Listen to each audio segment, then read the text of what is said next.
Assalamualaikum warahmatullahi wabarakatuh. Kembali berjumpa di acara Republik Kopi bersama saya Sandi Ferdiana dan saya ditemani oleh barista Teh Sarah seperti biasa. Republik Kopi merupakan acara diskusi atau talk show yang mengangkat sejumlah tema, dan kali ini kita mengangkat tema mengenai APBD Kota Cimahi.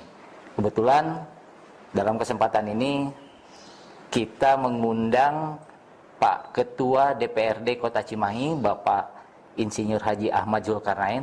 Assalamualaikum, Pak. Waalaikumsalam warahmatullahi wabarakatuh. Sehat-sehat, Pak. Alhamdulillah.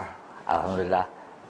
Kehadiran beliau di sini akan mengupas dan membedah bagaimana wajah APBD Kota Cimahi, baik APBD Perubahan 2021 atau RAPBD 2022. Baik, langsung aja, Pak. Ya. Kita ngobrol mengenai APBD Kota Cimahi. Ya, Kang Sandi.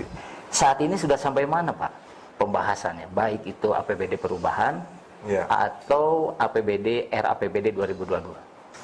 Ya, alhamdulillah untuk APBD Perubahan tahun anggaran 2021 kita sudah paripurnakan 2 minggu yang lalu lah, gitu ya. Dan sekarang dalam proses evaluasi dari Provinsi Jawa Barat. Nanti setelah evaluasi dari Gubernur Jawa Barat keluar, baru kita jalankan begitu APBD-nya.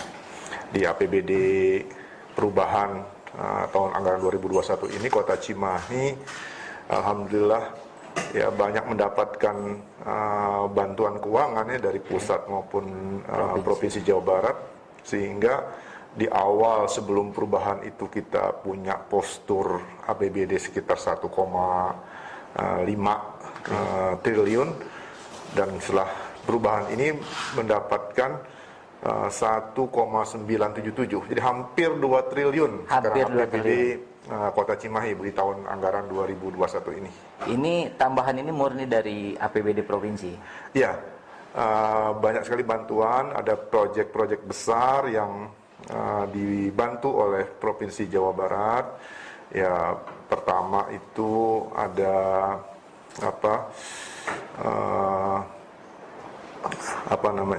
underpass di sekitar Jalan Sriwijaya ya, dekat Dustira itu, rumah sakit Dustira. Itu kita dapat bantuan berapa ya, sekitar 100 infrastruktur, berarti kelompok infrastruktur masuknya ya. RSJ jalan ya, jadi underpass itu sekitar 105 miliar gitu ya. Kemudian untuk Stadion Sangkuriang, Sangkuriang itu juga sekitar 110 di tahap pertama ini ya. Kita harapkan tahun anggaran berikutnya mendapatkan bantuan lagi, karena kita sudah DED-nya untuk Stadion Sangkuriang itu sekitar 270-an lah begitu ya. Jadi mudah-mudahan 110 ini bisa diterapkan gitu ya, di Kota Cimahi. Demikian juga untuk bantuan-bantuan baik itu gedung maupun peralatan alat kesehatan di Rumah Sakit Cibabat.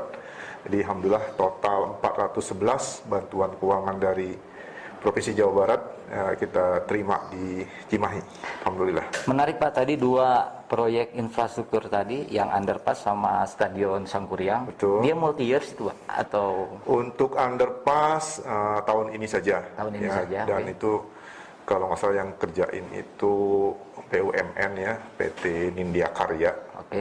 Kalau Stadion Sangkuriang ini masih dalam proses lelang ya, belum dikerjakan. Ya mudah-mudahan sekali lagi tahun ini bisa diterapkan 110 miliar ya, entah itu konstruksi atau apa ya, mudah-mudahan bisa diterapkan, dan berikut ini nanti kita carikan dana lagi. Ya, mudah-mudahan provinsi tetap komitmen untuk membantu. Begitu. Pak, kalau di masyarakat banyak berbincang mengenai anggaran pemerintah sekarang banyak direfocusing. Betul. Refocusing untuk COVID-19. Betul. Di Cimahi gimana, Pak? Tadi kalau ngelihat penjelasan infrastrukturnya oke banget nih. Untuk refocusing yang paling terasa banget itu di tahun 2020 ya. 2020 tuh mungkin karena masih baru ya, pemerintah baik pusat dan daerah itu menanganinya gitu ya, sehingga perintah dari pusat untuk refocusing anggaran, maka kita 2020 itu pernah menganggarkan ya dana penanganan COVID itu sekitar 195 miliar ya di belanja tidak terduga ya, BTT istilahnya BTT, gitu ya. Tapi sampai akhir tahun 2020 ya hanya terserap sekitar 80-an miliar begitu ya. 80 miliar. Jadi akhirnya menjadi silpa itu. Nah, sehingga untuk 2021 ini kita hanya mengalokasikan di belanja tidak terduga itu sekitar 23,8 miliar begitu. Untuk jaga-jaga. Untuk jaga-jaga, dan terakhir dalam evaluasi kami Badan Anggaran bersama dengan tim anggaran TAPD. pemerintah daerah Kota Cimahi itu ya baru setengahnya lah digunakan. Jadi insya Allah akhir tahunnya cukup lah gitu ya.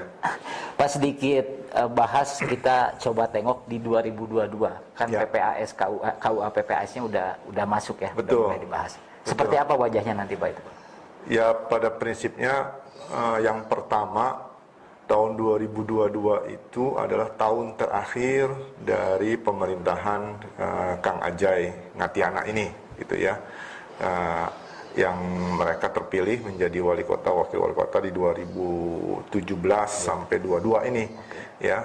Kan setelah mereka terpilih, maka visi misi saat itu dibahas lagi bersama dengan DPRD, menjadilah RPJMD. Ya, dari RPJMD itulah nih tahun terakhir 2022 itu. Ya. Jadi pastilah arahnya penuntasan dari ya visi misi tersebut ya, maupun penuntasan dari target-target yang sudah ditetapkan dalam RPJMD 1722 ini. Ya. Ya. Tapi tahun 22 ini juga kita masih suasana pandemi kayaknya begitu ya, sehingga aspek pemulihan, khususnya pemulihan ekonomi ya, khususnya pemulihan ekonomi itu menjadi prioritas di dalam arah pembangunan di 2022 ini.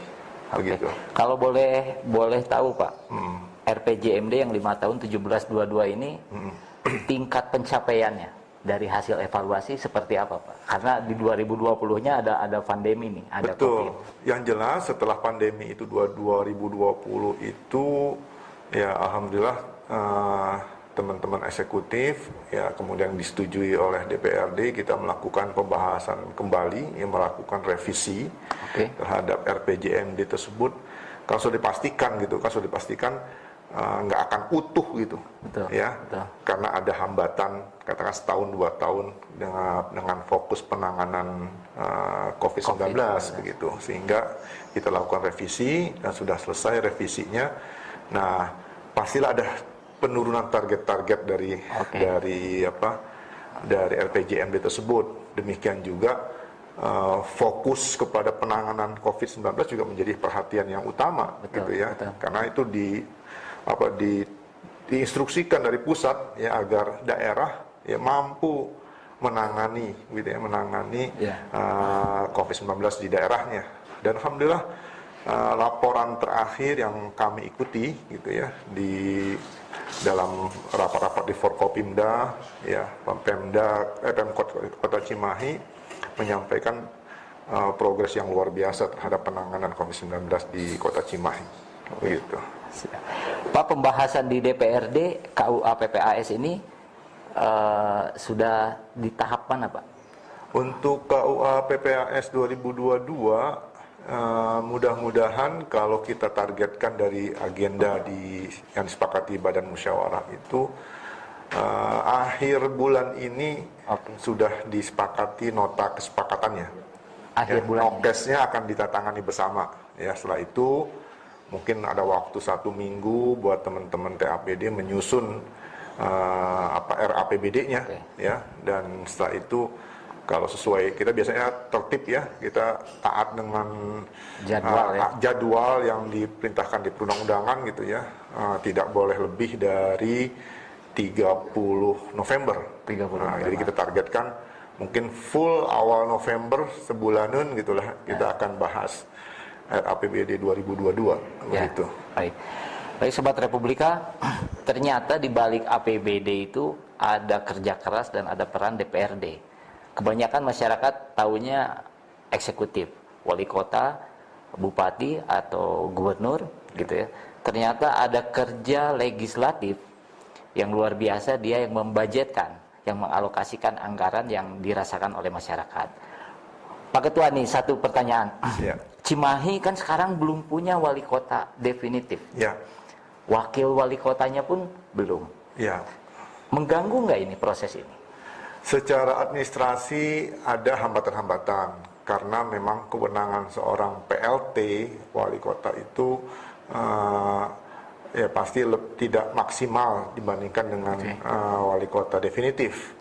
Ya, dalam hal administrasi saja ya setiap peraturan yang akan dikeluarkan oleh saudara PLT wali kota itu ya harus mendapatkan persetujuan dari Kemendagri, dari Mendagri. Jadi dan itu ada waktu ya.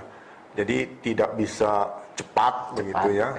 Demikian juga Raperda pun harus mendapatkan persetujuan dari Kemendagri begitu. Dan ini sedikit menghambat sebenarnya ya dibandingkan dengan kalau wali kotanya definitif begitu. Tapi selama koordinasi komunikasi ya antar PLT wali kota dengan kami DPRD lancar sih ya hambatan itu nggak terlalu signifikan gitu ya. Cuma dari segi waktu mulur seminggu 2 minggu aja begitu. Hanya segitu. Hanya begitu. Pak nggak coba ngisi Pak, wakil wali kotanya nggak coba kalau itu. Peraturan perundang-undangan memang status wali kota yang kemarin dalam kasus hukum gitu ya, dia harus sampai ada keputusan yang inkrah gitu. Karena statusnya tetap aja beliau sebagai wali kota nonaktif begitu kan. Jadi masih ada. Jadi ketika nanti diputuskan secara inkrah tidak bersalah ya akan kembali. Ya kalau bersalah berarti sudah dicabut. Ya. Definitif ini kan masih berproses ya. Setahu saya ada proses banding dari putusan terakhir ya pengadilan di tingkat pertama di pengadilan Tipikor Bandung begitu kan. Sekarang lagi naik banding katanya ya di pengadilan tinggi dan kita masih menunggu dan menghormati proses hukum saja gitu ya bagaimana hasilnya.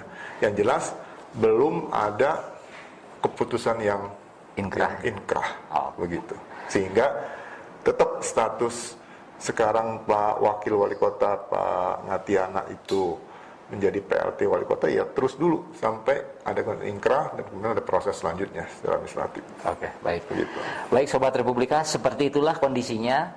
Memang ada sedikit hambatan proses penetapan atau perumusan RAPBD 2022 ketika wali kota atau ketika kota Cimahi belum memiliki atau tidak memiliki wali kota yang definitif. Betul. Tapi itu semua gitu ya, bisa terlalui dengan kerja keras PLT wali kota dan DPRD Kota Cimahi. Baik Sobat Republika, kita lanjut di section 2 nanti.